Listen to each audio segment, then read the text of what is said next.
Le cimetière s'étendait devant moi telle une blessure taillée dans la terre. Un parterre de pierres grises et de fer forgé, sous un ciel qui hésitait entre la pluie et pire encore. Novembre avait les dents longues, ici, dans les territoires du Nord. Acérée, froide, elle mordait à travers mon manteau de laine comme si le tissu n'était rien face à un deuil si ancien, si vaste. Je resserrais mon écharpe, mes cheveux blonds fouettant mon visage, des mèches venant se coller aux larmes que je versais depuis que j'avais franchi le portail. 3 ans. 3 ans qu'il l'avait enterré. Le tombeau se dressait plus loin, massif et imposant, tel qu'il l'avait été dans la vie, même dans la mort. Du marbre noir veiné d'argent, gravé de symboles que j'avais passé des mois à apprendre à déchiffrer. D'anciennes marques de meute, des revendications territoriales, des avertissements à des ennemis depuis longtemps réduits en poussière. On racontait qu'il avait tué 17 prétendants avant son 20e anniversaire. On disait que son regard pouvait glacer le sang dans les veines. On disait qu'il n'avait jamais rien aimé d'autre que le pouvoir. Il ne le connaissait pas comme moi. Mes bottes crissaient sur le gravier et les feuilles mortes. Chaque pas était un effort contre le vent qui semblait déterminé à me repousser, à me dire que je n'avais rien à faire ici. Peut-être était-ce vrai. Les endeuillés officiels étaient venus et repartis des années auparavant. Les chefs de meute, les membres du conseil, les femelles qui s'étaient consumées d'amour et avaient paradé pour attirer son attention de son vivant. J'avais observé ces cérémonies de loin, invisibles comme toujours. Ma présence n'était tolérée que parce que mon père avait servi la couronne avant que la maladie ne l'emporte lui aussi. Je n'étais personne, une louve de rang inférieur issue d'une lignée si diluée que nous nous transformions à peine. Ma mère disait en plaisantant que nous étions plus humaines que louves. Et c'est peut-être pour cela qu'elle avait survécu aussi longtemps dans un monde bâti pour les prédateurs. Avant que la fièvre ne l'emporte au printemps dernier, elle m'avait serré la main avec une force surprenante et m'avait murmuré quelque chose que je ne comprenais toujours pas entièrement. La compassion n'est pas une faiblesse, Helena. Parfois, c'est la seule chose assez forte pour survivre. Je n'avais pas su ce qu'elle voulait dire alors. Je n'en étais toujours pas sûre. Le tombeau se rapprochait, et je pouvais maintenant distinguer l'inscription gravée profondément dans la pierre. Ronin Ashford, Alpha Gris, roi des meutes du Nord, né dans le sang, mort dans la gloire. La gloire. C'est ainsi qu'il l'avait appelée. Quand l'assassin avait frappé pendant le sommet du traité, quand son corps avait été retrouvé déchiqueté, quand toute la structure de la meute avait failli sombrer dans la guerre civile. Le nouvel Alpha, son cousin Sébastien, avait stabilisé la situation. Mais tout le monde savait que ce n'était plus pareil. Sébastien était stratège là où Ronin avait été instinctif, politique là où Ronin avait été primal. Prudent. Je n'avais jamais voulu de prudence. Mes genoux heurtèrent le sol froid avant même que j'aie consciemment décidé de m'agenouiller, mes mains se pressant contre le marbre qui semblait encore conserver une certaine chaleur, comme si quelque chose de vivant pulsait en dessous. Pensée insensée. Mort. C'était mort. Même pour les rois. « Je suis désolée, » murmurai-je, les mots se brisant dans ma gorge. « Je suis désolée de ne pas avoir été là. Je suis désolée d'avoir eu trop peur pour... » Le sanglot me prit par surprise, violent et brut, ramenant à la surface tout ce que j'avais enfoui depuis 3 ans. Je l'avais aimé. Que Dieu me vienne en aide. Je l'avais aimé dès le premier instant où je l'avais vu à l'enterrement de mon père, se tenant à l'écart des autres endeuillés avec cette immobilité terrible qui rendait nerveux même les loups les plus forts.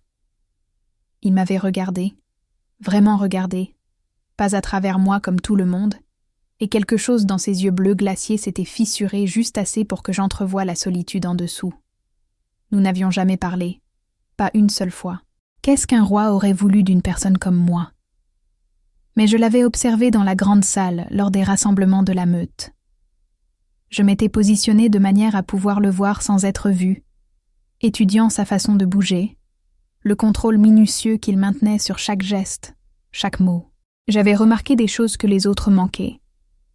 La façon dont sa mâchoire se crispait lorsque Sébastien faisait certaines suggestions, le tressaillement à peine perceptible, lorsque des femelles le touchaient sans y être invitées, l'épuisement qui se lisait dans la posture de ses épaules, quand il pensait que personne ne faisait attention.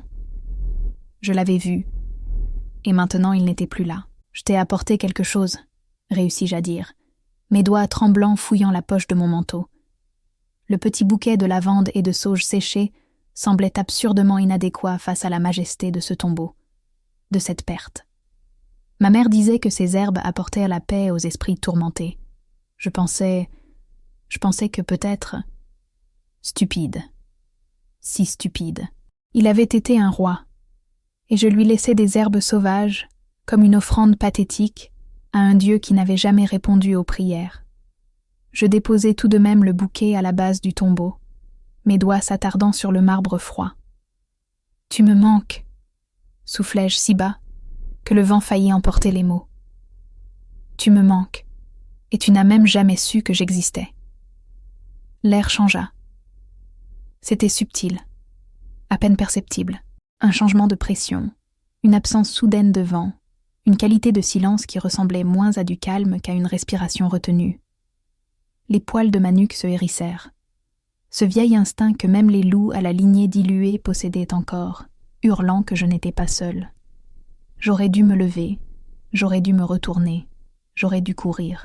Au lieu de cela, je restais figée, ma main toujours pressée contre le marbre, mon cœur battant un rythme que chaque prédateur du cimetière pouvait sûrement entendre. « Tu as tort. » La voix venait de juste derrière moi, basse et rauque comme du gravier, portant une autorité qui donna immédiatement à ma louve, aussi faible fût-elle, l'envie de présenter sa gorge en soumission. Je connaissais cette voix. Je l'avais entendue dans mes rêves depuis 3 ans. Un fantôme qui hantait chaque moment de silence. Impossible. « Tu as tort, » répéta-t-elle. Plus proche maintenant.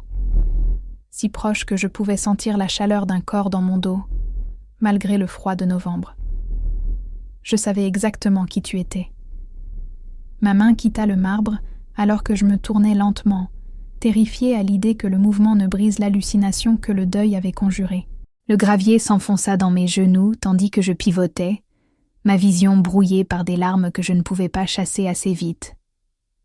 Il se tenait à 1 mètre de moi, solide, réel et vivant, vêtu de vêtements sombres qui se fondaient dans les ombres grandissantes, mais qui ne pouvaient cacher la grâce prédatrice de sa posture.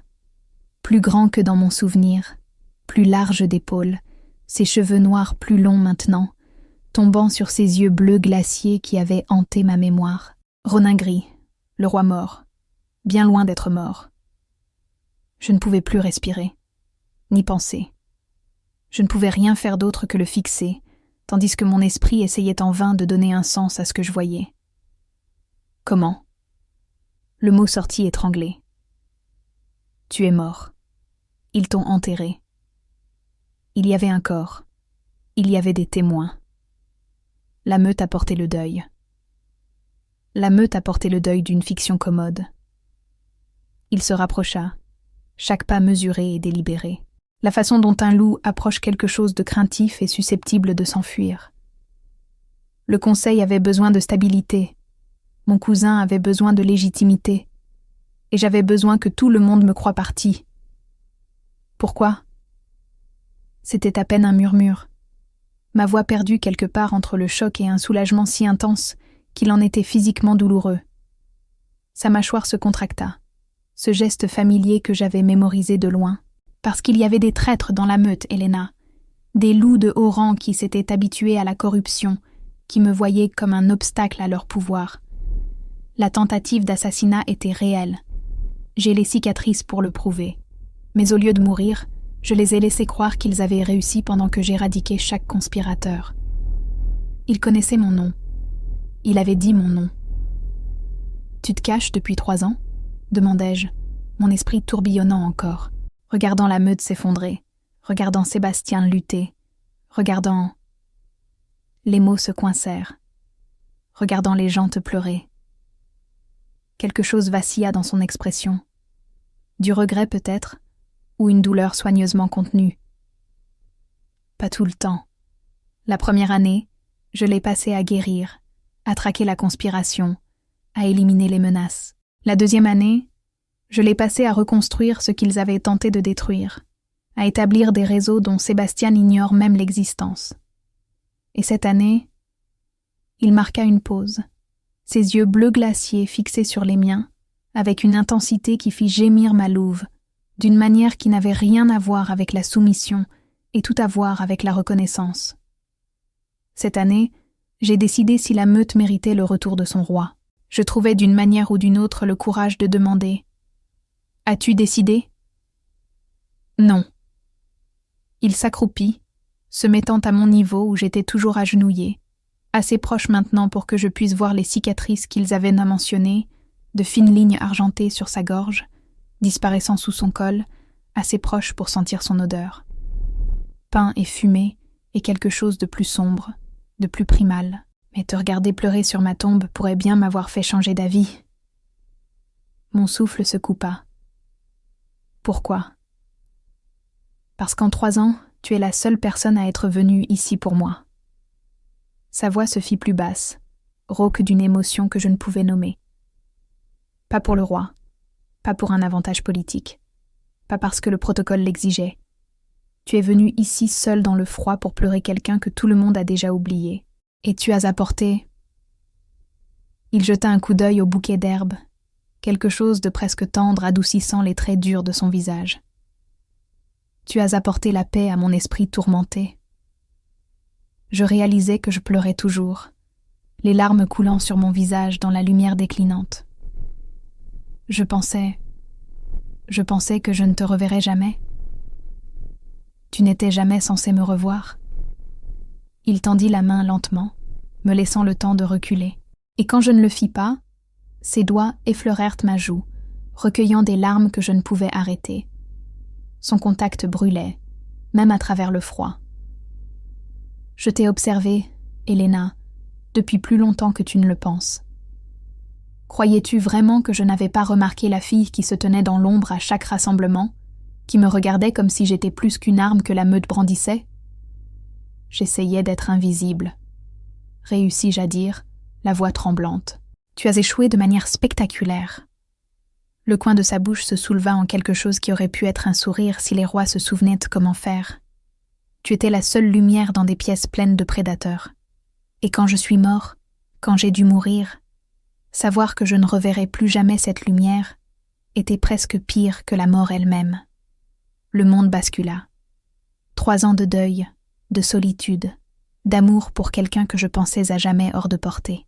Et il était là, réel et vivant, et il me disait qu'il m'avait remarqué. « Pourquoi me dis-tu ça ?» murmurai-je. « Pourquoi te révéler maintenant ?» Sa main se posa entièrement sur mon visage, son pouce traçant ma pommette avec une douceur qui contredisait tout ce que j'avais jamais entendu sur le roi alpha sauvage. « Parce que je suis fatiguée d'être mort, Elena. Et parce que si je dois reconquérir mon trône, j'ai besoin de savoir. » Sa voix devint rauque, la vulnérabilité perçant à travers le contrôle minutieux.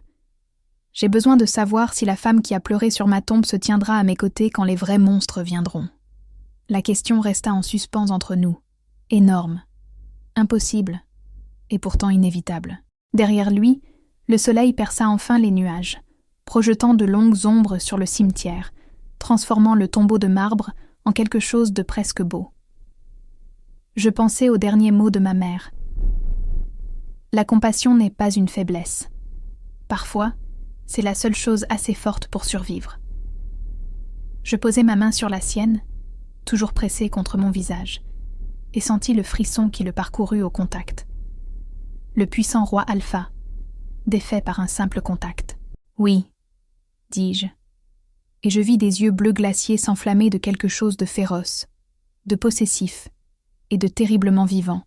« Je me tiendrai à tes côtés. » Son sourire en réponse était assez aiguisé pour faire couler le sang et assez beau pour briser les cœurs. Et quelque part au loin, j'entendis le premier hurlement de ce qui allait bientôt advenir, le son d'un roi mort se relevant, et la meute qu'il avait oubliée sur le point de se rappeler pourquoi elle l'avait craint en premier lieu. La planque n'était pas ce à quoi je m'attendais. Mais là encore, rien de ce qui s'était passé dans la dernière heure ne correspondait à une quelconque attente que j'avais jamais eue de ma vie.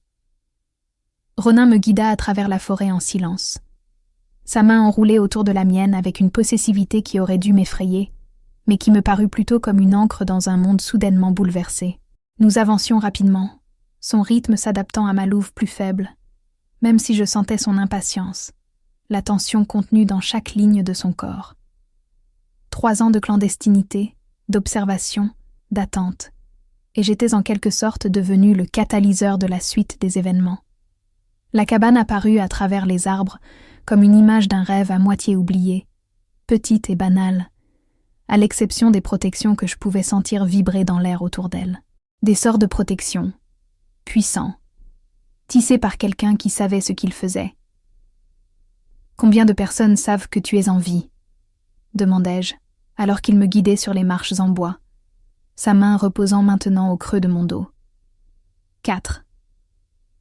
Il poussa la porte, me faisant entrer dans la chaleur et la lumière vacillante d'un feu. Maintenant 5. L'intérieur était dépouillé, mais fonctionnel.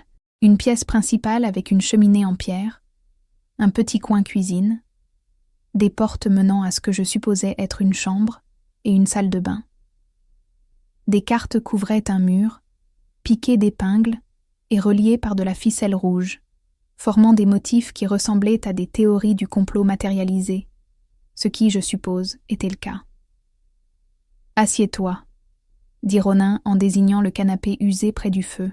« Tu trembles. » Je ne l'avais pas remarqué, mais il avait raison. L'adrénaline se dissipait, me laissant tremblante et froide malgré la chaleur de la cabane.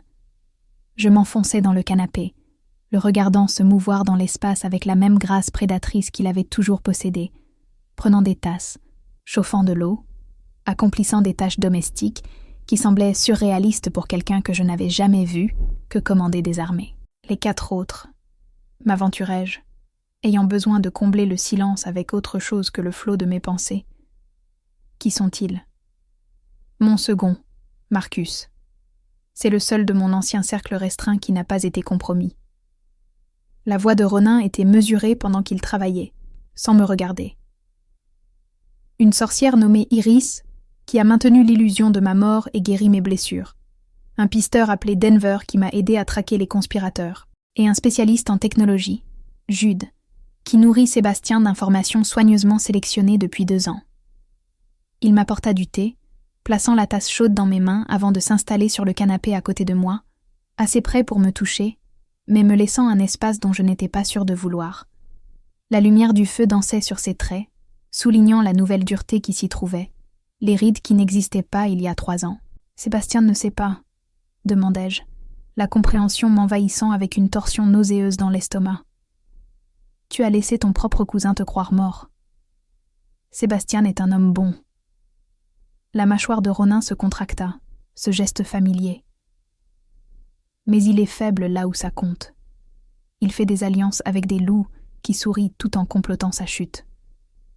Il fait confiance aux membres du conseil qui ont orchestré mon assassinat, parce qu'il veut croire au meilleur des gens. Ses yeux bleus glaciers rencontrèrent les miens, brûlant d'une intensité qui me coupa le souffle. « Tu sais ce que vouloir croire aux gens t'apporte dans notre monde, Helena ?»« La mort, » murmurai-je. « Ou pire. » Il prit la tasse de mes mains. Je l'avais serrée si fort que mes jointures étaient devenues blanches. Il la posa sur la table basse devant nous. La conspiration était plus profonde que quiconque ne le soupçonnait. Des membres du conseil, oui, mais aussi des exécuteurs de la meute, des chefs de territoire, des loups à qui j'avais confié ma vie. Ils n'essayaient pas seulement de me tuer. Ils essayaient de démanteler tout ce que les meutes du Nord avaient construit. Vendre nos territoires morceau par morceau à des intérêts étrangers. La manière désinvolte dont il le disait, comme si la trahison et la dissolution territoriale n'étaient que des faits gênants, me glaça le sang. « Et tu les as arrêtés ?»« Je les ai retirés. » L'euphémisme était délibéré, sa voix soigneusement neutre, mais je compris ce qu'il voulait dire. Les cicatrices sur sa gorge n'étaient pas les seules marques que 3 ans lui avaient laissées. Discrètement, méthodiquement, faisant passer chaque mort pour un accident, une cause naturelle ou un conflit territorial. Le temps que Sébastien réalise que le conseil diminuait, j'avais déjà éliminé le pire de la corruption. J'aurais dû être horrifiée. J'aurais dû reconnaître cette cruauté pour ce qu'elle était, les actions d'un roi qui valorisait le pouvoir plus que la pitié, le contrôle plus que la compassion. Au lieu de cela, Je me suis surprise à demander « Combien ?» 17. Le même nombre que les prétendants qu'il avait tués avant son 20e anniversaire. L'ironie ne m'échappe pas. 17 loups morts de sa main. 17 conspirateurs qui avaient essayé de détruire tout ce qu'il avait bâti. Je repensais aux mots de ma mère, sur la compassion et la survie, et je me demandais s'il y avait de la place pour les deux dans un monde aussi brutal. Tu ne t'enfuis pas.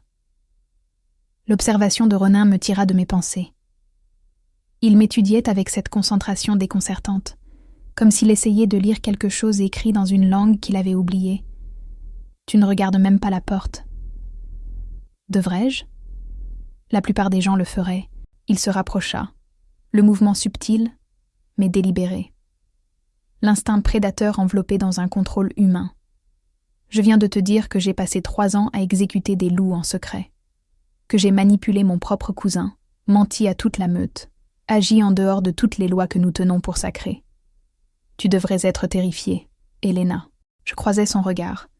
Le soutint malgré tous mes instincts, qui me hurlaient de me soumettre, de détourner les yeux, de reconnaître l'immense fossé de pouvoir entre nous. Tu n'es pas un monstre. Son rire fut sec, amer. Tu me connais à peine. Je sais que tu as remarqué une louve de rang inférieur qui essayait d'être invisible. Les mots venaient plus facilement maintenant, la conviction remplaçant la peur. Je sais que tu t'es tenu seul à l'enterrement de mon père alors que tout le monde était déjà passé au réseautage politique. Je sais que tu as protégé une meute qui te croit mort au lieu de simplement disparaître et de recommencer ailleurs, plus facilement. Je tendis la main, ma main trouvant la sienne là où elle reposait sur sa cuisse, sentant la tension enroulée dans ses muscles. Les monstres ne portent pas le deuil. Ils ne protègent pas. Ils ne se révèlent pas à des filles en pleurs dans des cimetières parce qu'ils sont fatigués d'être seuls. Pendant un long moment, il ne dit rien. Le feu crépitait. Les ombres dansaient sur les cartes au mur. Et quelque part dehors, une chouette ululait dans l'obscurité de novembre. Puis sa main se tourna sous la mienne, leurs doigts s'entremêlant, une prise presque douloureuse dans son intensité. « Ils vont te détester », dit-il doucement. « Quand je reviendrai, quand la vérité éclatera, ils te verront comme ma faiblesse. Les conspirateurs que je n'ai pas trouvés, ceux qui se cachent encore, ils s'en prendront à toi en premier. Je sais. Les femelles qui voulaient être reines, elles feront de ta vie un cauchemar. Les membres du conseil qui se sont habitués à la douceur de Sébastien. Ils te verront comme une menace. Tu passeras d'invisible à la cible la plus visible de la meute. » Son pouce traçait des cercles sur ma paume, le geste presque absent, comme s'il avait besoin de la connexion physique pour s'ancrer. Et je ne peux pas promettre que je serai toujours là pour te protéger. Les rois ont des devoirs, des responsabilités, des guerres à mener. « Je sais, » répétai-je, plus forte cette fois. « Alors pourquoi ?» Sa voix se fit rauque, craquelée sur les bords. « Pourquoi choisirais-tu ça ? Me choisirais-tu, moi ?» La question portait un poids que je n'étais pas sûre de pouvoir supporter. 3 ans de solitude et de désir ardent, condensés en 3 mots. Je pensais à tous les rassemblements auxquels j'avais assisté, l'observant depuis les ombres. Toutes les nuits où j'étais restée éveillée à me demander ce que ce serait d'être vue par lui. Vraiment vue, comme il prétendait m'avoir vue depuis le début. Tous les jours depuis sa prétendue mort où j'avais traversé la vie de la meute comme un fantôme, accomplissant les gestes sans but. Parce que j'ai été invisible toute ma vie, lui dis-je, me tournant pour lui faire face complètement, nos genoux se touchant maintenant. Et tu m'as fait me sentir réelle. Tu m'as fait sentir que j'avais de l'importance même quand nous n'avons jamais parlé. Même quand je pensais que tout était dans ma tête. Et si je dois enfin être visible, si je dois être vue, ciblée et détestée, je préfère que ce soit pour me tenir aux côtés de quelqu'un qui se bat pour quelque chose qui compte, plutôt que de me cacher seule dans les ombres. Quelque chose changea dans son expression. Le contrôle minutieux se fissurant pour révéler une émotion brute en dessous. De l'espoir peut-être, ou de la faim, ou un désespoir qui correspondait à la douleur dans ma propre poitrine. « Tu vas me transformer, dit-il. Et ça ne ressemblait pas à un compliment. Ça ressemblait à un avertissement, à une prophétie, à une confession tirée de quelque part de profond et de protégé. Tu vas me rendre doux, me faire douter, me faire vouloir des choses que je me suis entraînée à ne pas avoir besoin. Tant mieux, murmurai-je en regardant ses yeux s'enflammer. Parce que tu vas me transformer aussi, me rendre courageuse, me rendre forte, me transformer en quelqu'un qui peut se tenir dans la lumière au lieu des ombres. Le baiser, quand il arriva, ne fut pas tendre. C'était 3 ans de deuil, de désir ardent et de faim désespérée condensés en un seul point de contact. Sa bouche s'emparant de la mienne avec une possessivité qui aurait dû me terrifier, mais qui me donna plutôt l'impression de rentrer à la maison. Sa main s'emmêla dans mes cheveux blonds, inclinant ma tête en arrière pour approfondir le baiser, et je répondis avec une ferveur égale, mes doigts s'agrippant à ses épaules, à son cou, à tout ce qui pouvait le rapprocher. Quand nous nous séparâmes enfin, tous deux à bout de souffle, son front reposait contre le mien, ses yeux bleus glaciers me tenant captive. « Nous avons 4 jours, dit-il rudement. 4 jours avant que je ne retourne sur le territoire de la Meute et que je ne reprenne mon trône. 4 jours pour planifier, pour préparer, pour transformer le retour d'un roi mort en quelque chose que la Meute puisse accepter sans sombrer dans le chaos. Que se passe-t-il dans 4 jours ? Demandai-je, bien que je soupçonnais déjà la réponse. Le rassemblement du solstice d'hiver. Son sourire était assez aiguisé pour couper. Quand chaque chef de meute, chaque membre du conseil, chaque loup d'importance sera rassemblé dans la grande salle. Quand Sébastien se tiendra devant eux en tant que roi alpha et acceptera leur serment de loyauté renouvelé. Il recula juste assez pour étudier mon visage, y lisant quelque chose que je n'étais pas sûre de savoir cacher. Et quand je franchirai ces portes et leur rappellerai à tous à qui ils appartiennent vraiment. L'image fit s'affronter la glace et le feu dans mes veines. Ronin revenant d'entre les morts, reprenant le pouvoir devant toute la structure de la meute. Le chaos que cela provoquerait, les questions que cela soulèverait, la violence que cela pourrait déclencher. « Y aura-t-il une contestation ?» demandai-je. « Sébastien se battra-t-il contre toi ?» « Il le devra. » Il y avait quelque chose de presque triste dans la voix de Ronin. Même s'il ne le veut pas, la meute l'exigera.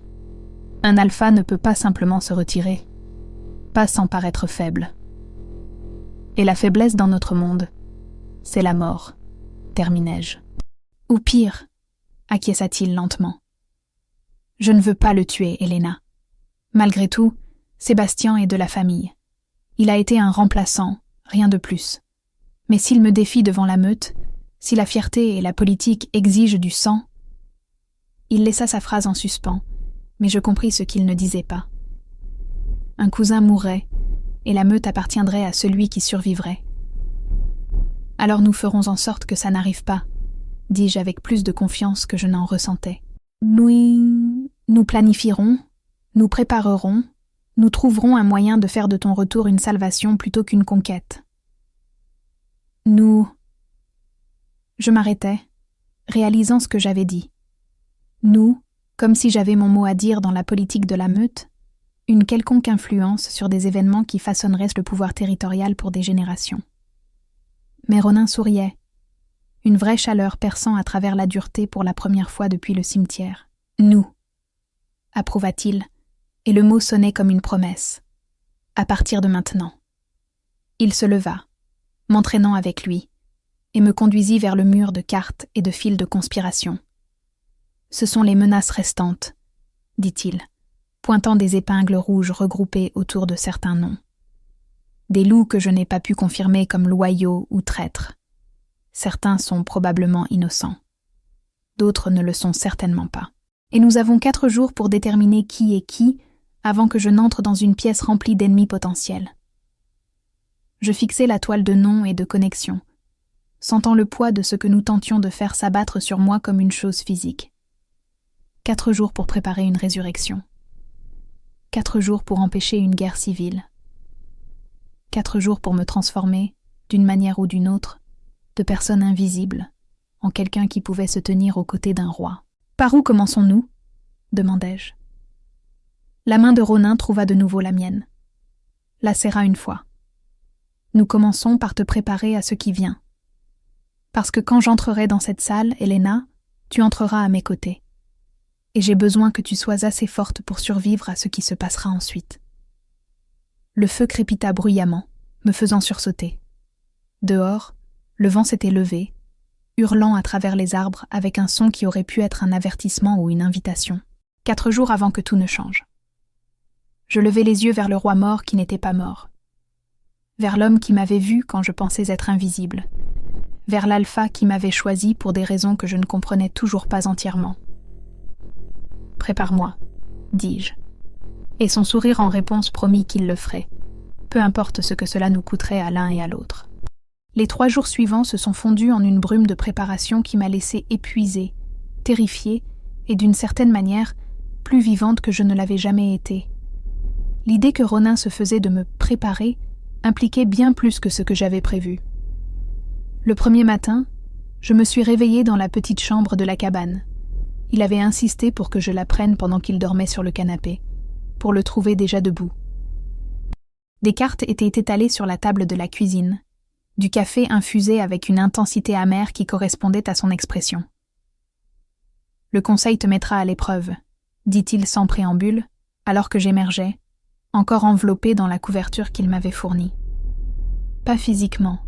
Tu es trop visiblement plus faible que la plupart des loups pour que cela prouve quoi que ce soit.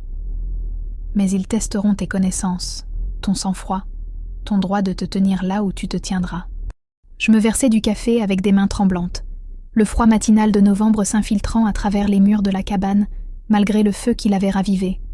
« Que dois-je savoir ? » ?»« Tout. » Il poussa une pile de papiers vers moi, des généalogies, des cartes territoriales, des documents de traités, des histoires de meutes remontant à des siècles.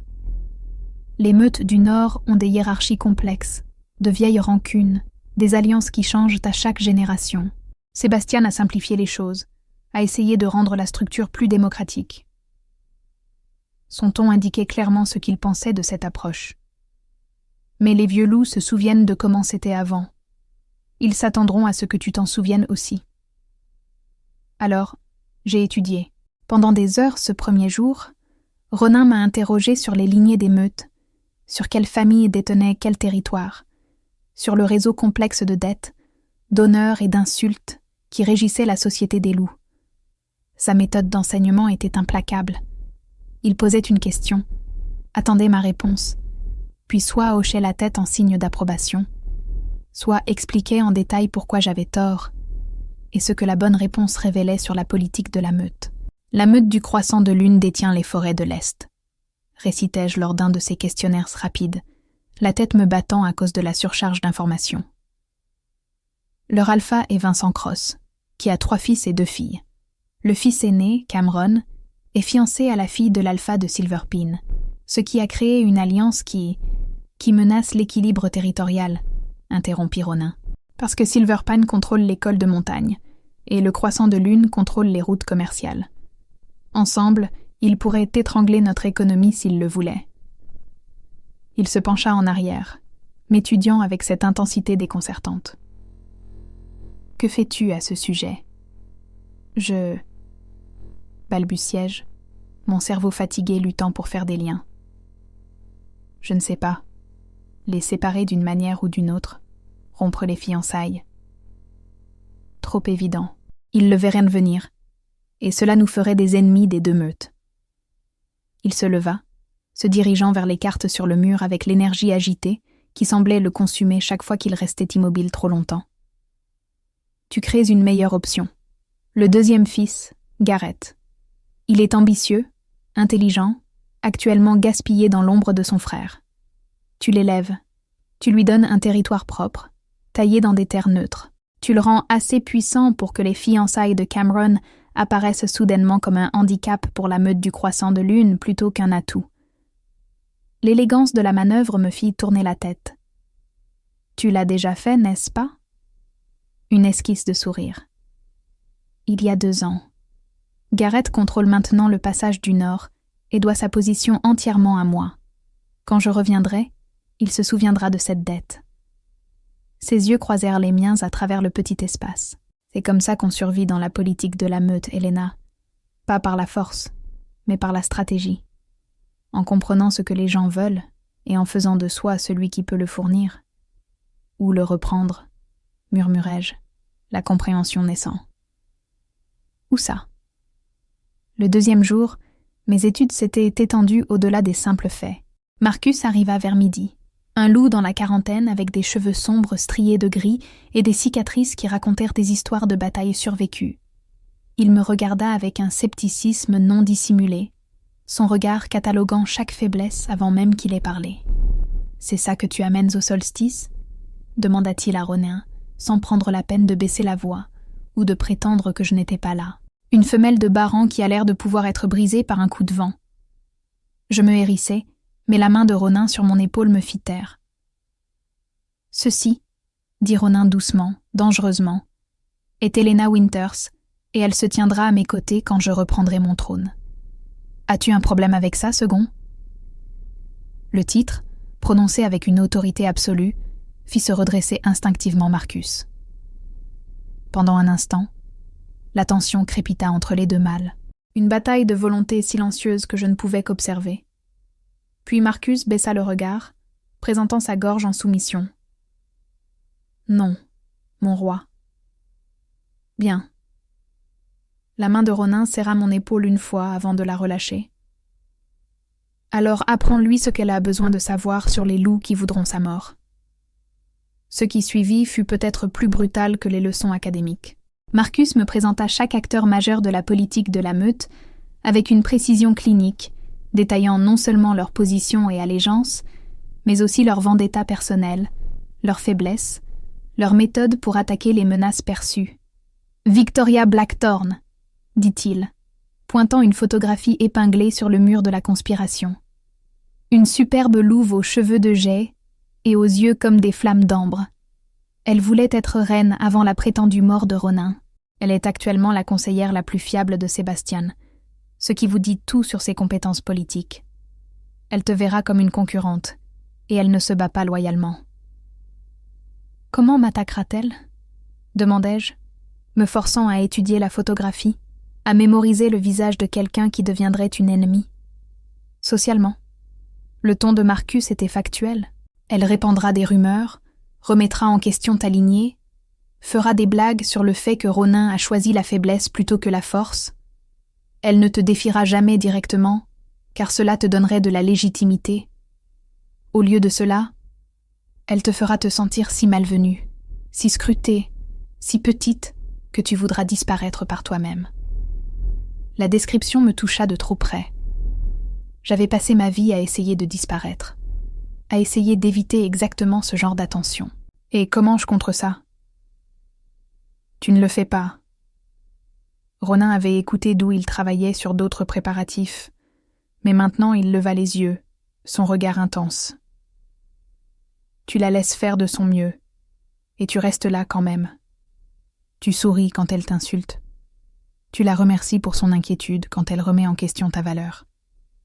Et tu ne la laisses jamais, jamais voir qu'elle t'a atteinte. Ça semble... J'avalai difficilement. Ça semble impossible. Ça l'est, acquiesça Marcus sans détour. Pour la plupart des loups. Mais tu n'es pas la plupart des loups, n'est-ce pas? Tu as survécu à des années d'invisibilité en développant une armure que les autres ne peuvent pas voir. Maintenant, tu as juste besoin de transformer cette armure de dissimulation en bouclier. Il le fit paraître simple. Ça ne l'était pas. L'après-midi du deuxième jour, ils mirent la théorie en pratique. Marcus joua le rôle de Victoria, pendant que Ronin observait, les bras croisés, l'expression indéchiffrable. Le second était vicieux dans son imitation, lançant des insultes avec une précision chirurgicale, chacune conçue pour trouver et exploiter mes insécurités les plus profondes. « Je suis désolée, je ne crois pas que nous nous soyons rencontrés, » dit la Victoria de Marcus avec une fausse douceur. Bien que je suppose que ce n'est pas surprenant. J'ai tendance à ne pas remarquer les loups de lignée si dilués qu'ils sont à peine enregistrés comme membres de la meute. Mon visage brûla, mais je me forçai à sourire. Nous n'avons pas été formellement présentés. Je suis Helena Winters, et vous avez raison. Ma lignée est diluée. Cela m'a donné une perspective unique sur la dynamique de la meute que les loups de sang pur manquent parfois. Marcus haussa un sourcil, sortant partiellement de son personnage. Pas mal, mais elle ne s'arrêtera pas là. Bien sûr que non, marmonnai-je. Il continua, implacable. Comme c'est fascinant que Ronin t'ait choisi. Bien que je suppose qu'après 3 ans de mort, ses standards ont peut-être baissé. Celle-là fit plus mal. L'implication que j'étais un second choix. Un choix fait par désespoir plutôt que par désir. Je jetai un coup d'œil à Ronin, le vis regarder avec cette immobilité déconcertante, ne me donnant rien. Je ne peux imaginer à quel point ces 3 années ont été difficiles pour tout le monde, dis-je prudemment, retournant l'insulte contre elle-même. Nous avons tous dû nous adapter, n'est-ce pas? Certains d'entre nous sont juste plus adaptables que d'autres. La lèvre de Ronin tressaillit. Marcus sourit réellement. Elle te détestera pour ça, dit-il, abandonnant le jeu. Mais elle te respectera aussi un peu, ce qui pourrait l'empêcher de viser directement le sang. Le 3e jour amena Iris, la sorcière qui avait maintenu l'illusion de mort de Ronin. Elle était plus jeune que je ne l'avais imaginé, peut-être au début de la trentaine, avec des cheveux cuivrés et des yeux qui en voyaient trop. Elle m'étudia avec le même scepticisme que Marcus avait montré, mais le sien semblait plus profond, plus fondamental. « Tu n'es pas assez forte ?» dit-elle sans détour après m'avoir observée pendant à peine 5 minutes. « Ta louve est faible, ta magie est dormante. Ton corps est mou. N'importe quelle femelle alpha pourrait te mettre en pièces. »« Je sais, » dis-je, fatiguée de me défendre, fatiguée des justifications. « Mais je suis là quand même. » « Pourquoi ?» Iris se rapprocha, son regard scrutateur. « Qu'est-ce qui pourrait bien te faire penser que tu peux survivre à ce qui s'en vient ?» Je regardai par-delà elle vers l'endroit où Ronin travaillait à la table. Son attention apparemment sur des documents, mais je savais qu'il écoutait chaque mot. « Parce que quelqu'un m'a enfin vu, » dis-je doucement, « et je préférerais mourir visible que vivre invisible. » Iris resta silencieuse un long moment. Puis elle tendit la main, ses doigts se pressant contre mon front, avec une chaleur surprenante. « Tu as du pouvoir, » dit-elle, et elle n'avait pas l'air ravie. « Dormant ? Oui, mais présent. Ta lignée n'est pas aussi diluée que tu le penses. La magie dort juste plus profondément. Je peux la réveiller, mais ce ne sera pas agréable. Fais-le, dis-je avant de pouvoir reconsidérer. Ce qui suivit fut 3 heures de la douleur la plus intense que j'ai jamais connue.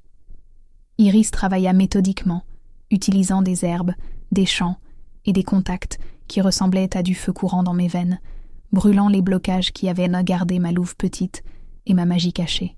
Ronin me tint pendant le pire, ses bras étant la seule chose qui me gardait ancrée, alors que mon corps essayait de rejeter la transformation. Quand ce fut enfin terminé, je m'effondrai contre lui, tremblante et nauséeuse, mais d'une certaine manière différente, plus légère, plus claire. Je pouvais sentir ma louve maintenant. Vraiment la sentir. Pas le faible écho auquel je m'étais habituée, mais quelque chose avec des crocs, avec de la force, avec une présence. « Oh, mieux », prononça Iris, rangeant ses fournitures. Toujours pas assez forte pour défier les femelles de premier plan. Mais au moins maintenant, tu n'auras plus l'air d'une proie. La main de Ronin caressa mes cheveux humides de sueur, le geste tendre d'une manière qui contredisait le prédateur que tout le monde voyait. « Repose-toi », murmura-t-il contre ma tempe. « Demain, c'est le solstice. Demain, tout change. » Cette nuit-là, je ne pouvais pas dormir. La cabane semblait trop petite, les murs trop proches. Le poids de ce que demain apporterait pesant jusqu'à ce que je ne puisse plus respirer. Je trouvai Ronin dehors sur le porche, fixant l'obscurité avec cette immobilité terrible qui signifiait que son esprit était à des kilomètres. « Des doutes ?» demandai-je doucement, venant me tenir à côté de lui. « Toujours. » Il ne me regarda pas, son regard fixé sur quelque chose dans la forêt que je ne pouvais pas voir. « Je te demande d'entrer dans une pièce pleine de loups qui voudront ton départ, de te tenir aux côtés d'un roi qu'ils pensent être un fantôme, de m'aider à reprendre un trône qui ne vaut peut-être pas le sang qu'il coûtera. Sa mâchoire se crispa. Et je ne peux pas promettre que je pourrai te protéger de tout ça. Je sais. Alors tu es plus courageuse que moi. Je me tournai pour lui faire face complètement. J'attendis qu'il me regarde. Ou plus stupide. Mais j'ai passé ma vie à être prudente, à être en sécurité, à être invisible. Et où est-ce que ça m'a menée? Seule. En deuil de quelqu'un que je n'ai jamais vraiment connu. Piégée dans une demi-vie qui ne valait pas la peine d'être vécue. Je pris sa main, entrelacai nos doigts. Au moins de cette façon, si je tombe, je tomberai pour quelque chose qui compte. Il me serra contre lui, ses bras s'enroulant autour de moi, avec une intensité désespérée. « Je vais faire de toi une cible, » dit-il dans mes cheveux. « Je vais peindre une marque sur ton dos que chaque ennemi que j'avisera, et je suis assez égoïste pour le faire quand même. Parce que l'idée d'entrer dans cette salle sans toi est pire que toute autre peur que je porte. Alors, nous sommes tous les deux égoïstes, murmurai-je. Parce que je ne te laisserai pas entrer là-bas seul. Nous restâmes ainsi longtemps, enlacés l'un dans l'autre, et dans le froid de novembre, tandis que quelque part dans la forêt, des loups hurlaient des salutations à la lune presque pleine. Demain, cette lune atteindrait son apogée. Demain, le rassemblement du solstice amènerait chaque loup d'importance dans la grande salle. Demain, un roi mort se lèverait et la femme qui avait pleuré sur sa tombe se tiendrait à ses côtés. Demain, tout changerait. Mais ce soir, pour ces dernières heures d'anonymat, de sécurité, de préparation, ce soir, nous nous avions l'un l'autre, l'obscurité et la connaissance que nous avions choisi ce chemin ensemble. Au diable les conséquences. Helena, dit Ronin doucement, sa voix rauque d'une émotion qu'il gardait habituellement enfouie. Quoi qu'il arrive demain, quoi qu'il arrive après, j'ai besoin que tu saches que tu m'as déjà sauvée. Tu m'as donné une raison de revenir qui n'a rien à voir avec le devoir, la vengeance ou le pouvoir. Tu m'as rappelé ce que signifie vouloir quelque chose juste pour soi. Je reculais juste assez pour croiser ses yeux, y vise une vulnérabilité que le puissant roi Alpha ne montrerait jamais à personne d'autre. Alors sauve-moi en retour, dis-je. Montre-moi ce que signifie être assez courageux pour être vu. Son baiser fut plus doux cette fois, révérencieux, une promesse scellée dans l'obscurité. Et quand nous sommes finalement rentrés, quand je me suis allongée dans la petite chambre, sachant que le sommeil ne viendrait pas, j'ai senti le poids de demain s'installer sur moi comme une armure. 4 jours de préparation condensés en une vérité finale.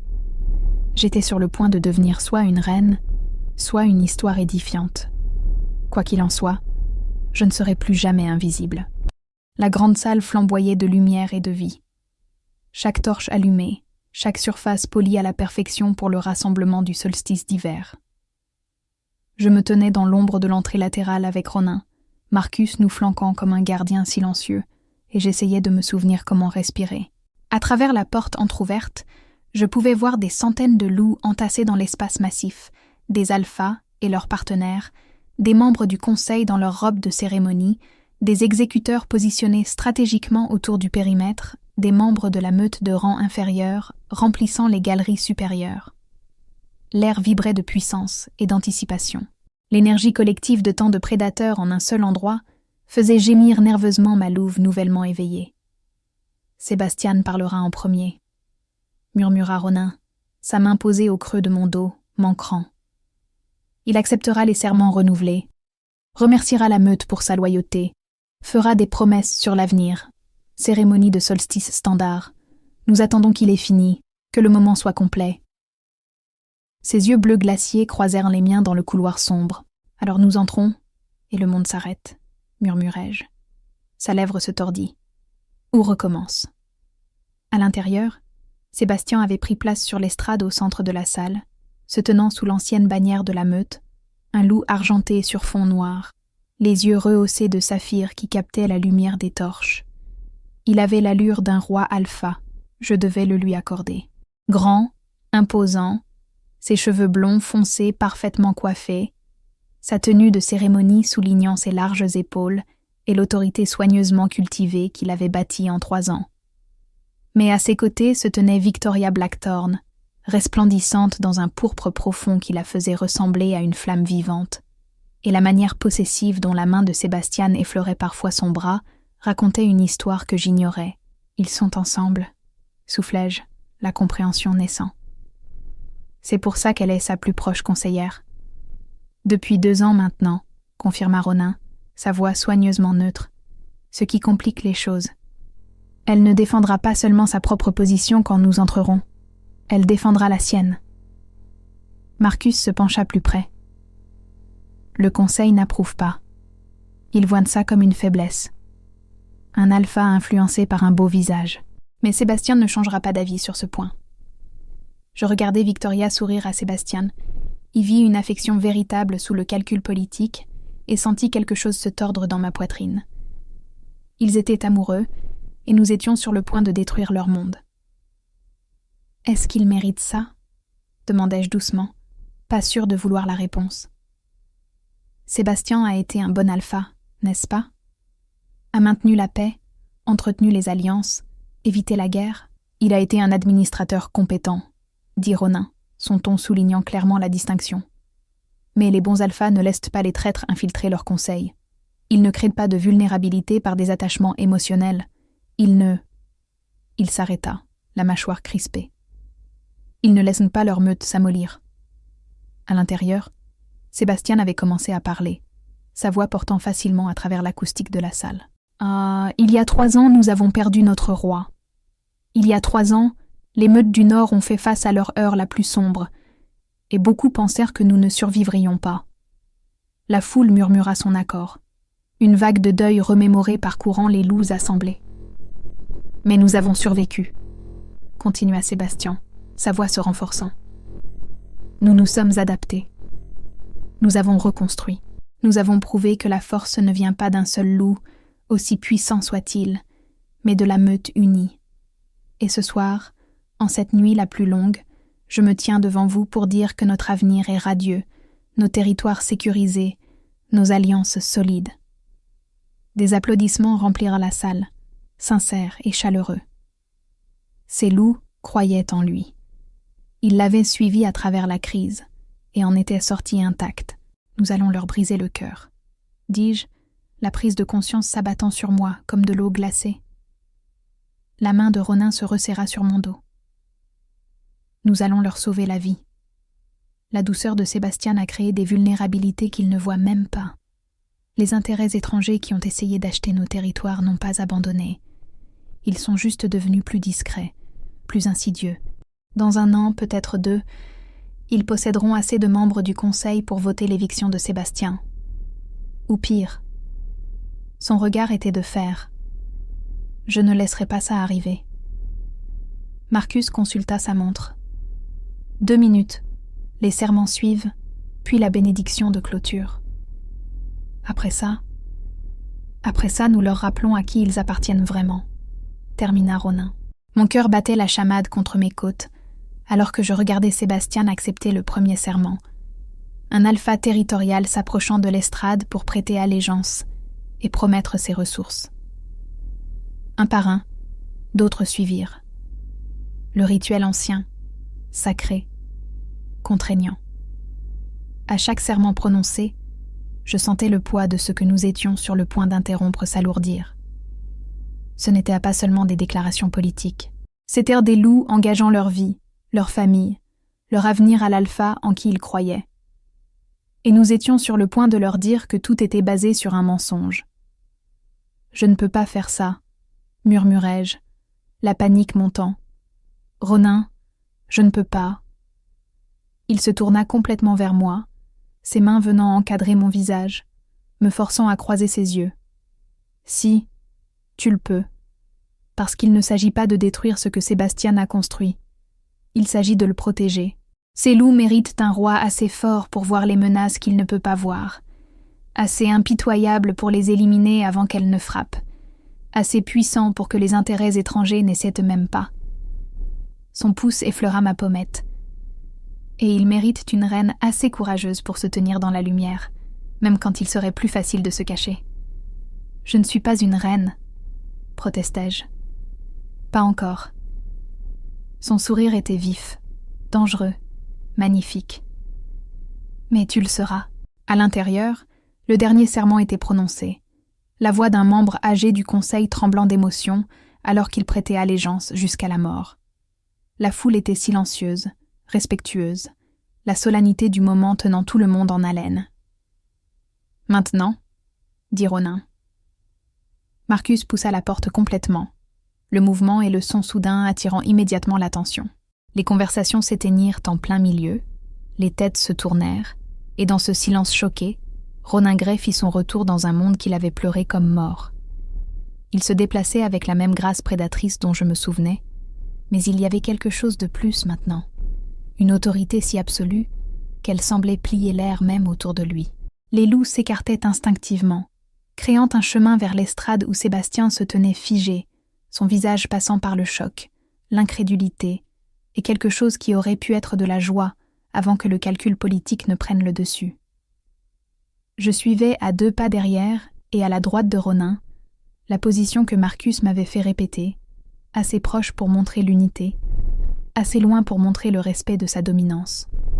Chaque regard dans la salle suivait notre progression, et je pouvais sentir le moment où ils me remarquèrent, les chuchotements commençant comme un feu de forêt dans l'herbe sèche. Qui est-elle? Pourquoi est-elle avec lui? C'est Helena Winters? Le visage de Victoria était devenu blanc, ses yeux ambrés écarquillés d'une émotion que je ne pouvais nommer. Elle se rapprocha de Sébastien, protectrice, et je vis sa main descendre là où une lame serait dissimulée sous sa robe de cérémonie. Nous atteignîmes l'estrade. Ronin se tenait à sa base, regardant son cousin avec une expression que je ne pouvais déchiffrer. Le silence était devenu absolu. Des centaines de loups retenant leur souffle collectif.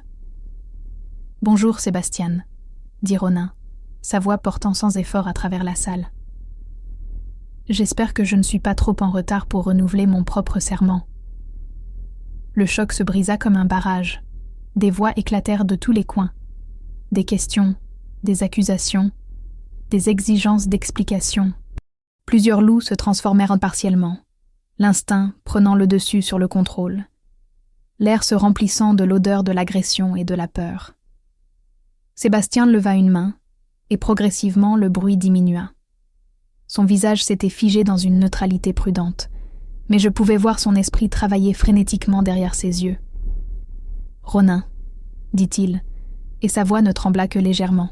« Nous t'avons enterré. Nous t'avons pleuré. J'ai accepté la couronne parce que tu étais mort. Je sais. » Le ton de Ronin était presque doux. « Et je suis désolé pour cette tromperie. Mais elle était nécessaire pour débusquer les conspirateurs qui avaient infiltré notre conseil, nos territoires, notre structure même de meute. Des conspirateurs qui auraient détruit tout ce que notre lignée a construit si je les avais combattus ouvertement. » Des murmures parcoururent de nouveau la foule. Je vis des membres du conseil échanger des regards. Je vis certains loups commencer à se diriger vers les sorties. Les assassins qui m'ont attaqué il y a 3 ans n'étaient pas des ennemis au hasard. Continua Ronin, sa voix se durcissant. Ils ont été engagés par des loups dans cette même salle. Des loups qui siègent à notre conseil, qui détiennent nos territoires, qui me souriaient en face tout en complotant pour vendre nos terres, morceau par morceau, à des intérêts étrangers. « C'est une accusation grave, » dit Sébastien prudemment. « As-tu des preuves ? J'ai 17 cadavres. » La manière désinvolte dont Ronin le dit glaça la salle.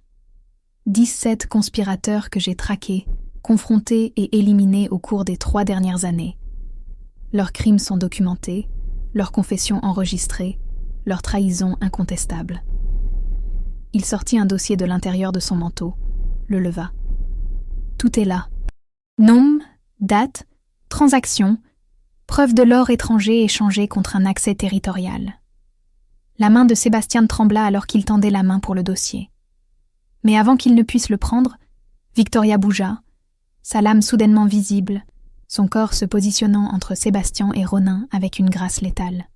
« Pratique, » dit-elle, sa voix froide comme la glace d'hiver. « Le roi mort revient avec des accusations contre des loups qui ne peuvent pas se défendre parce qu'il les a déjà exécutés. Comment savons-nous que tu n'as pas simplement éliminé quiconque remettait en question tes méthodes ? Comment savons-nous que tu n'es pas la vraie menace ? L'énergie de la foule changea. Les loups prenaient un parti sans même s'en rendre compte. Je vis Marcus se tendre à nos côtés. Je vis des exécuteurs dans toute la salle se mettre en position stratégique. Cela pouvait mal tourner si vite. Ronin ne regarda même pas Victoria. Son regard resta fixé sur Sébastien. Et quand il parla, sa voix portait une certitude absolue. « Tu le sais, cousin. Tu l'as senti.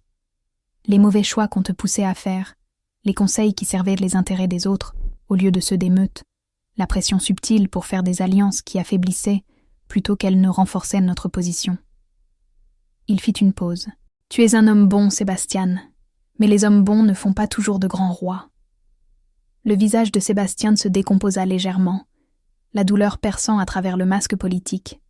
« Tu m'as laissé croire que tu étais mort. Tu m'as laissé te pleurer, m'as laissé lutter, m'as laissé prendre une couronne que je n'ai jamais voulu.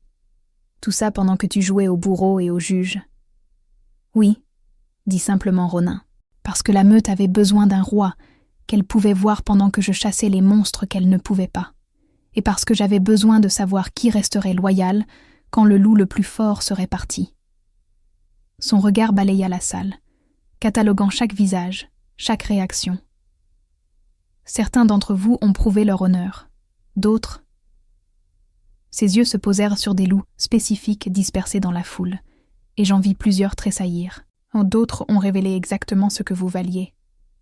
C'est de la folie, cracha Victoria. Tu ne peux pas simplement entrer ici après 3 ans et exiger... Je n'exige rien. La voix de Ronin coupa la sienne comme une lame. Je reprends ce qui est mien par droit de sang, droit de force et droit de service à cette meute, mais je ne suis pas Sébastien. Je ne le prendrai pas par les mots et la politique seule. Il regarda enfin Victoria, et son sourire n'était que dents. Si tu veux me défier, femelle, je t'affronterai tout de suite. Bien que nous sachions tous les deux comment ça se terminerait. La main de Victoria se resserra sur sa lame, mais elle ne bougea pas. Ne pouvait pas bouger. La différence de pouvoir entre eux était trop grande, et chaque loup dans la salle pouvait le sentir. Non. Le regard de Ronin se reporta sur Sébastien. Alors peut-être que l'Alpha aimerait rendre le défi officiel. Sébastien se tenait là, le dossier entre ses mains maintenant, son expression angoissée. Autour de nous, la salle retenait à nouveau son souffle, attendant de voir si cela se terminerait dans le sang ou la reddition. « Je ne veux pas me battre contre toi, » dit Sébastien doucement. « Tu es ma famille, tu es... » Il déglutit difficilement. « Tu es mon roi, tu l'as toujours été. » Les mots restèrent en suspens, lourds de deuil, de soulagement et de résignation. « Mais ils l'exigeront, » continua Sébastien, désignant la foule. « Ils verront ça comme une faiblesse si je me retire simplement. Certains d'entre eux pourraient même te défier eux-mêmes s'ils pensaient que tu t'es ramolli pendant ton absence. » Qu'ils essaient. La voix de Ronin était de fer enveloppé de soie. « J'ai tué 17 conspirateurs en 3 ans. Qu'est-ce que quelques challengers de plus ?» Mouvement dans la foule. Un grand mâle s'avançant, ses vêtements de cérémonie contenant à peine le muscle en dessous. Je le reconnus de mes études. Vincent Cross, alpha de la meute du Croissant de Lune, père des fils que Ronin avait mentionné manipuler. « Je conteste, » dit Vincent, sa voix portant, « le droit de remettre en question ta prétention, d'examiner tes soi-disant preuves, de déterminer si tu es apte à diriger ou juste un fantôme avec des illusions. » La salle éclata de nouveau, la moitié soutenant le défi, l'autre le qualifiant de trahison. Je sentis la main de Ronin trouver la mienne, la serrer une fois. Réconfort ou adieu? Je ne pouvais pas le dire. Accepté, dit calmement Ronin, comme si Vincent ne venait pas de le défier à une mort potentielle. Il se tourna vers moi, ses yeux bleus glaciers fixés sur les miens un long moment. Attends ici. Ronin. Fais-moi confiance. Il relâcha ma main, commença à enlever son manteau avec des mouvements délibérés. Ça ne prendra pas longtemps. Marcus se plaça à mes côtés, alors que Ronin s'approchait du centre de la salle, où Vincent enlevait déjà sa chemise de cérémonie, révélant un physique bâti pour le combat. Devrions-nous nous inquiéter ? Murmurai-je. Seulement si tu penses que Vincent a appris à se battre au cours des 3 années depuis que Ronin a tué 14 loups en une seule nuit, dit sèchement Marcus. C'est du théâtre, Helena. Du théâtre nécessaire pour établir la domination, mais du théâtre quand même. Le combat, quand il commença, fut brutal et efficace.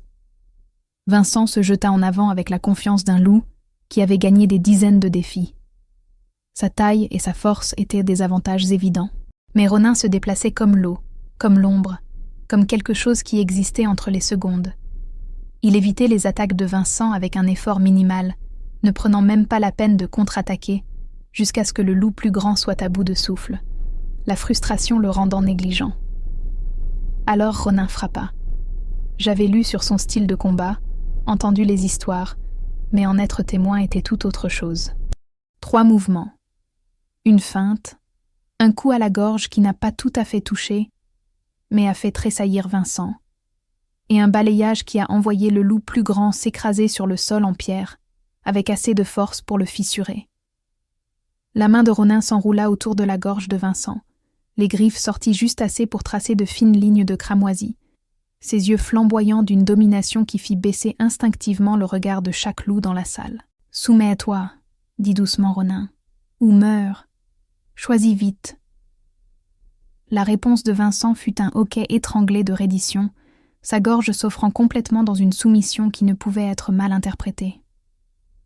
Ronin le relâcha, se leva, ne regarda même pas en arrière, alors que Vincent s'éloignait en se dépêchant. Son regard balaya plutôt la salle, se posant sur chaque alpha, chaque membre du conseil, chaque loup d'importance. « Quelqu'un d'autre ?» demanda-t-il d'un ton conversationnel. Silence. Un silence absolu et terrifié. Bien. Ronin revint vers l'endroit où je me tenais, me prit de nouveau la main comme si de rien n'était, comme s'il ne venait pas de rappeler à tout le monde pourquoi il l'avait craint en premier lieu. Alors finissons-en. Il se tourna vers Sébastien, qui se tenait toujours sur l'estrade, semblant plus petit d'une certaine manière, diminué par la présence de Ronin. « Je reprends mon trône, cousin, mais je ne le prends pas par la force, pas de toi. Tu as maintenu la meute en vie quand elle avait besoin de stabilité. Pour cela, tu as ma gratitude et mon respect. » Sa voix s'adoucit légèrement. « Retire-toi volontairement, et je m'assurerai que chaque loup ici sache que c'était le choix honorable. » Sébastien regarda Victoria, quelque chose passant entre eux dans ce regard. Puis il regarda de nouveau Ronin, et lentement, délibérément, il s'agenouilla. « Moi, Sébastien Gray, je renonce à ma prétention au trône du Nord, et je prête allégeance au véritable roi Alpha, Ronin Gray, revenu d'entre les morts pour protéger son peuple. » Un par un, d'autres commencèrent à s'agenouiller. Marcus d'abord, sa soumission absolue, puis les membres du conseil qui étaient restés loyaux, puis les alphas territoriaux, même Vincent qui saignait encore de la gorge, puis les loups de rang inférieur, des centaines d'entre eux, jusqu'à ce que toute la salle soit agenouillée, à l'exception de Ronin, de moi, et d'une poignée de loups trop choqués pour bouger. Victoria resta debout le plus longtemps, ses yeux ambrés brûlant de fureur, de chagrin et d'acceptation réticente. Finalement, elle aussi s'agenouilla, bien que son regard n'ait jamais quitté le visage de Ronin. Et là, dans cette salle pleine de loups agenouillés, Ronin Gray reprit sa couronne.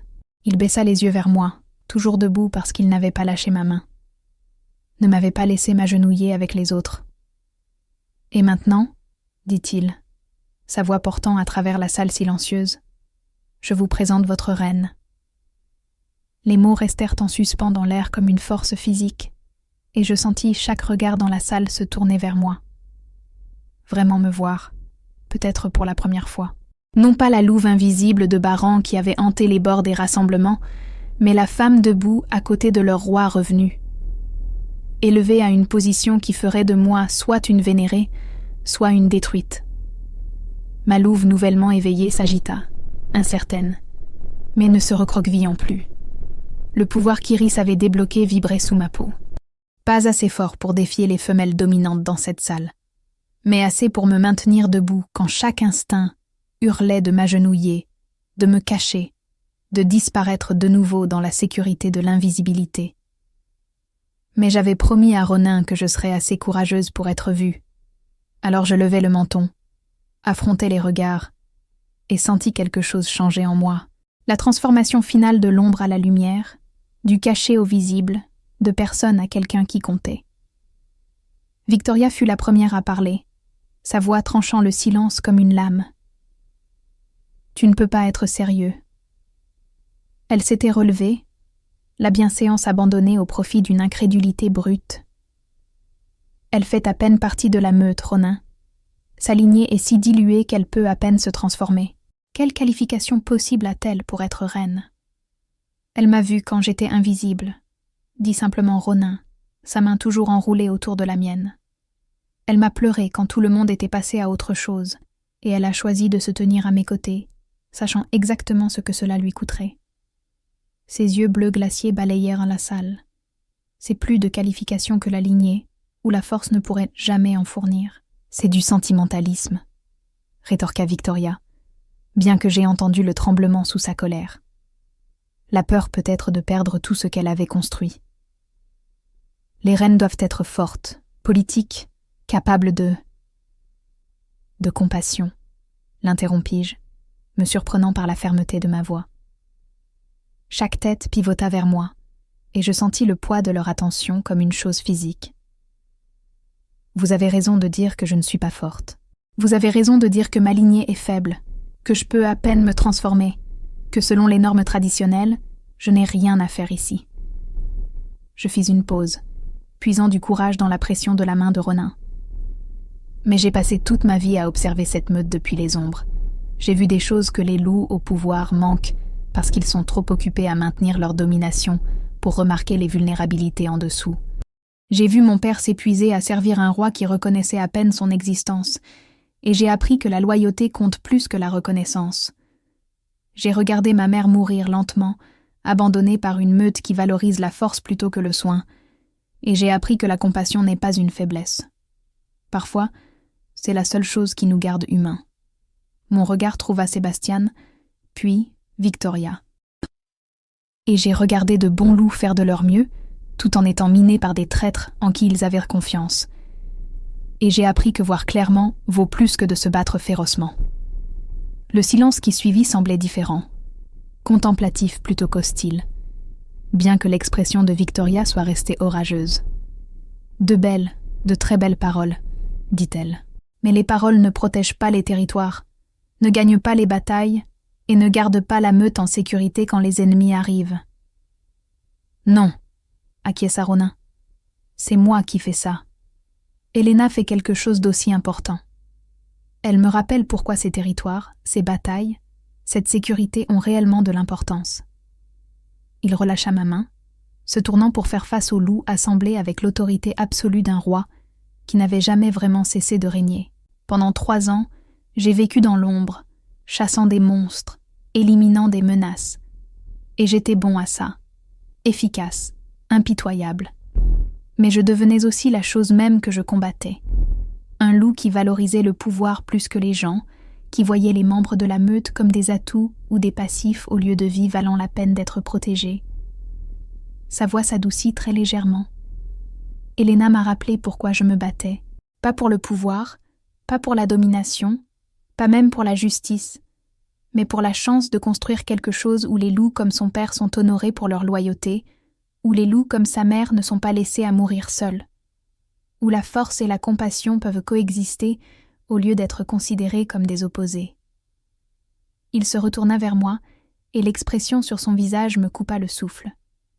Vulnérabilité et détermination est quelque chose qui ressemblait presque à de l'espoir. Elle n'est pas reine parce qu'elle est forte. Elle est reine parce qu'elle me rend meilleure. Et si cette meute doit survivre à ce qui s'en vient, nous avons besoin de dirigeants qui peuvent être à la fois impitoyables et gentils, à la fois puissants et compatissants, à la fois craints et aimés. Marcus s'avança alors, son visage balafré solennel. J'ai servi Ronin Grey pendant 15 ans.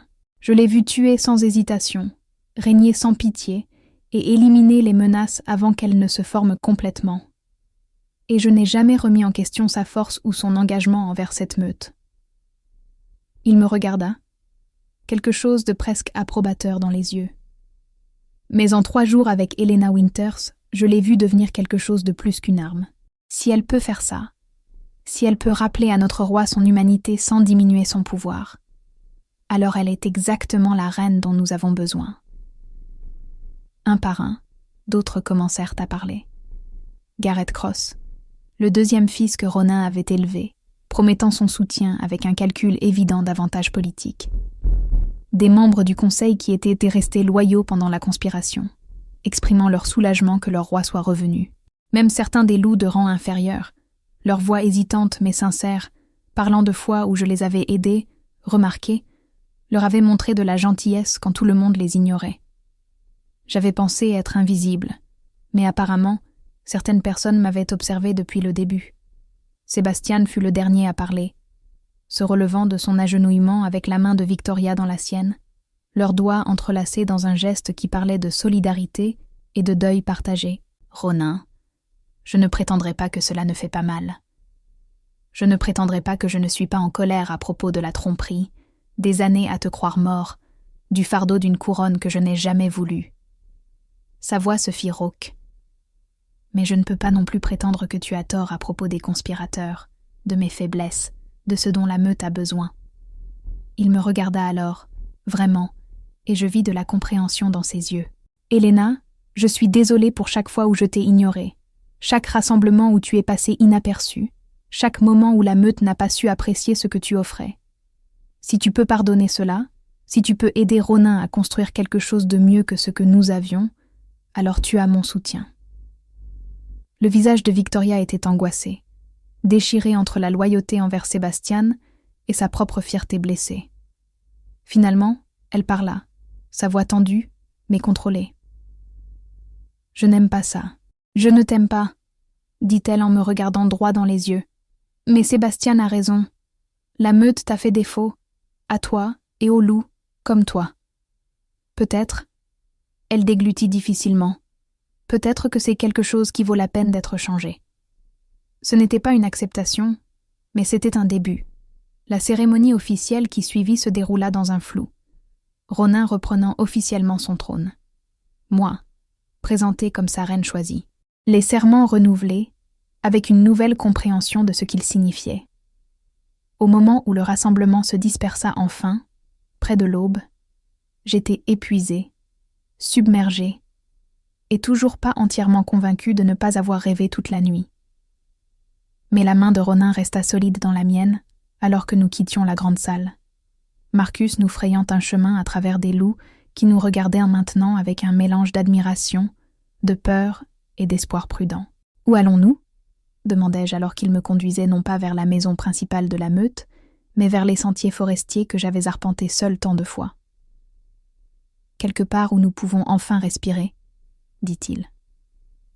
Nous nous sommes retrouvés dans une clairière que je n'avais jamais vue auparavant, cachée au plus profond des bois du nord, où le clair de lune filtrait à travers d'anciens pins et où l'air sentait la neige et les possibilités.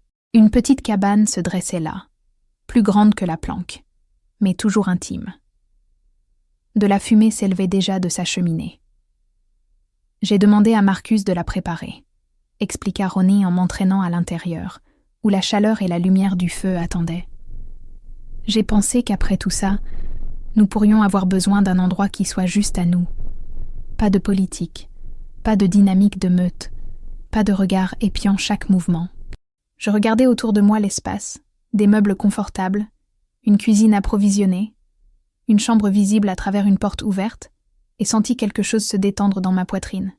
« C'est parfait. C'est temporaire, » corrigea-t-il en m'attirant vers le feu. Finalement, nous devrons retourner à la maison de la meute, nous installer dans les quartiers royaux, jouer les rôles que nous avons revendiqués.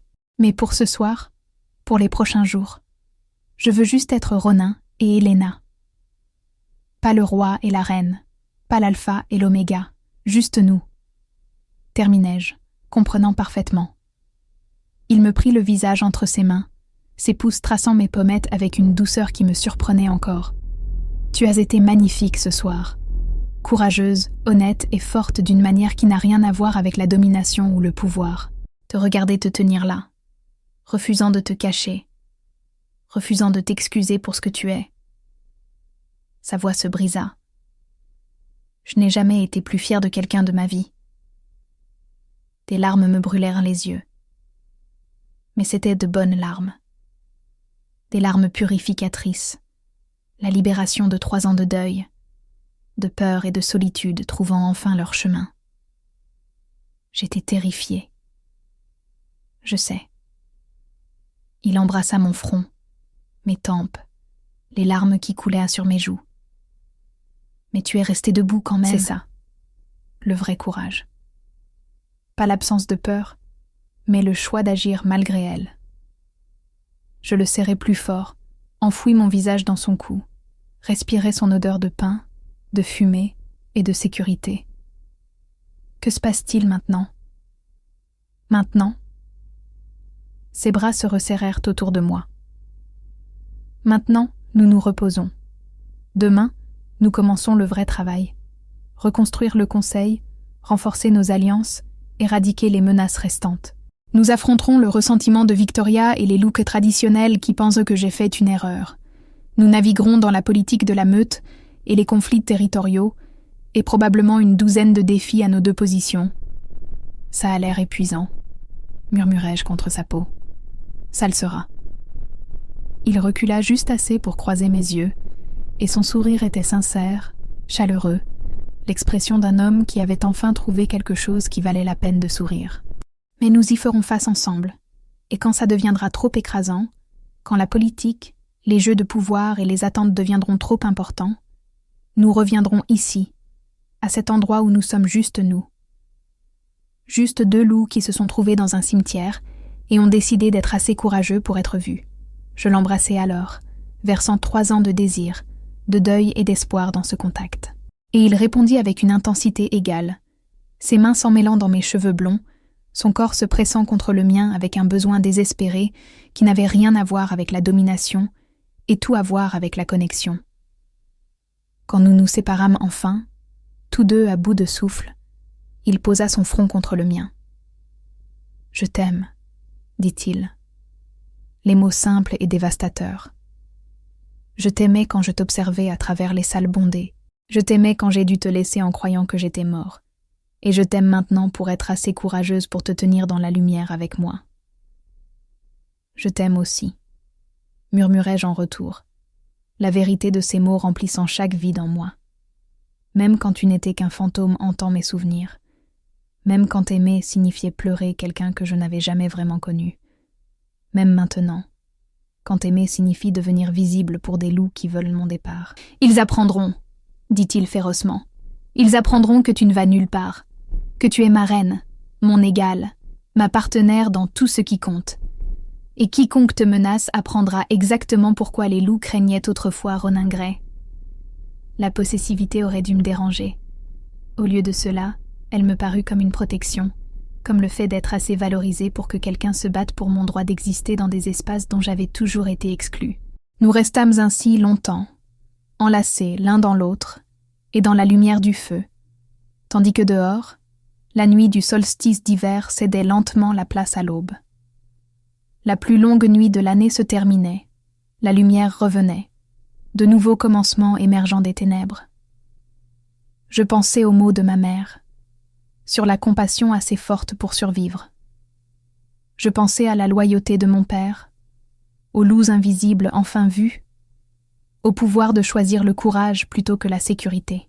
Et je pensais à la fille qui avait pleuré sur la tombe d'un roi, ne sachant jamais qu'il l'observait, n'imaginant jamais qu'elle se tiendrait un jour à ses côtés comme sa reine.